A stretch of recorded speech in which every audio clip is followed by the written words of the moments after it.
வணக்கம் friends, welcome to JC builders. விருதுநகர்லேருந்து சத்யநேசன். இந்த வீடியோவில் நம்ம பார்க்க போகிறது, நம்ம வீடு கட்டுவதற்கு எந்த அஸ்திவாரம் நல்லது, கருங்கல் கட்டுமானமா அல்லது பில்லர் போட்டு கட்டுவதா அல்லது ஃபைல் ஃபவுண்டேஷனா, எது நல்லது என்பதை இந்த வீடியோவில் பார்க்க போகிறோம்.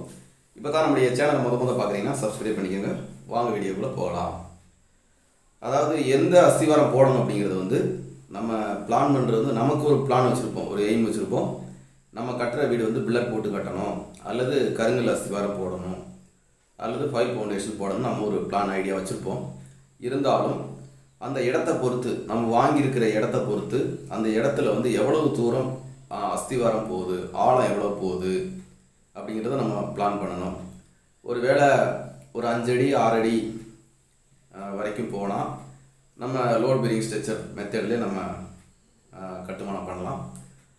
அதையும் தாண்டி ஒரு 10 அடி வரைக்கும் போகுது அப்படின்னா அந்த இடத்துல நம்ம கண்டிப்பான முறையில் பில்லர் தான் போடணும்.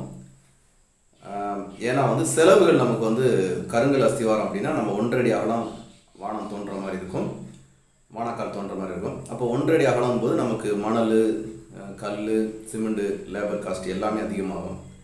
அதனால் கீழே ஆழம் அதிகமாக போகும்போது ஒரு 10 அடி வரைக்கும் 10-12 அடி வரைக்கும் போனாலுமே நம்ம பிரேமிட் ஸ்ட்ரக்சர் பில்லர் போட்டு கட்டுவது நல்லது, செலவை குறைக்கிறதுக்காக. இனி ஒரு விஷயம் என்னென்னா, கருங்கல்லை பொறுத்த வரையில் கீழே கடினமான பாறை வந்தால் மட்டுமே அதில் நம்ம என்ன செய்ய முடியும்னா அஸ்திவாரத்தை நம்ம நிறுத்த முடியும். ஒரு சில இடத்துல பார்த்தீங்கன்னா எத்தனை அடி தோணினாலும் கடினமான பாறையை பார்க்கவே முடியாது. அப்படிப்பட்ட இடத்துல ஃப்ரேமிட் ஸ்ட்ரக்சர் பில்லர் போட்டு கட்டுவது நல்லது. இன்னும் ஒரு சில இடத்துல பார்த்தீங்கன்னா 25 அடி, இங்கேயே ஒரு இடத்துல 25 அடி ஆழம் இருக்குது, 25 அடிக்கு கீழே தான் கடினமான பாறை வரும். அப்போ அப்படிப்பட்ட இடத்துல ஃபைல் ஃபவுண்டேஷன் போடுவது இன்னும் மிக சிறப்பானது. ஏன்னா ஃபைல் போடும்போது நமக்கு பில்லருக்கு போட்டு கட்டுற அந்த கோப்பிங், மேட்டு, அந்த செலவினங்கள்லாம் நமக்கு குறையும். கீழே நம்ம ஆழம் அதிகமாக போகிறதுனால ஃபைல் போடுறது நல்லது. இதில் மூணுமே நல்லது தான். நம்முடைய வசதிக்கேற்ப நம்ம அமைத்துக்கொள்ளலாம். ஒருவேளை நீங்கள் ஸ்மால் பட்ஜெட்டில் போடுறீங்க அப்படின்னா ஃபைல் போட்டிங்கன்னா, ஃபைல் ஃபவுண்டேஷன் போட்டிங்கன்னா உங்களுக்கு குயிக்காக வேலை முடியும், சீக்கிரமாக ஒரு பட்ஜெட் வீடு கட்டி முடிச்சிடலாம்.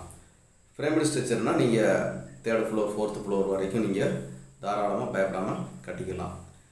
மற்றபடி லோட் பெரிங் ஸ்ட்ரக்சரில் ஒரு 1st ஃப்ளோர் 2nd ஃப்ளோர் வரைக்கும் தான், அதுக்கு மேலே என்ன செய்யக்கூடாது, போகக்கூடாதுன்னு சொல்லி சொல்கிறாங்க. அதனால் உங்களுடைய வீட்டுக்கு எந்த அஸ்திவாரம் போடணும், எந்த இடம் எப்படி இருக்குது, அந்த மண் தரை எப்படி இருக்கிறது, அதையெல்லாம் பார்த்து உங்களுடைய பட்ஜெட் என்ன இருக்குது, எந்த அஸ்திவாரம் போட்டால் அந்த பட்ஜெட்டை முடிக்க முடியும், எது ஸ்ட்ராங்கு, எது பண்ணலாம், உங்களுடைய வசதிக்கு ஏற்ப நீங்கள் பார்த்து அமைத்துக் கொள்ளுங்கள். வேறு எதுவும் டவுட் இருந்தால் கமெண்டில் தெரியப்படுத்துங்க. பேசணும்னு விருப்பப்பட்டீங்கன்னா தினமும் இரவு 8 மணிக்கு மேலே கால் பண்ணுங்கள். Okay, thank you. மீன் படுத்தி பாய்.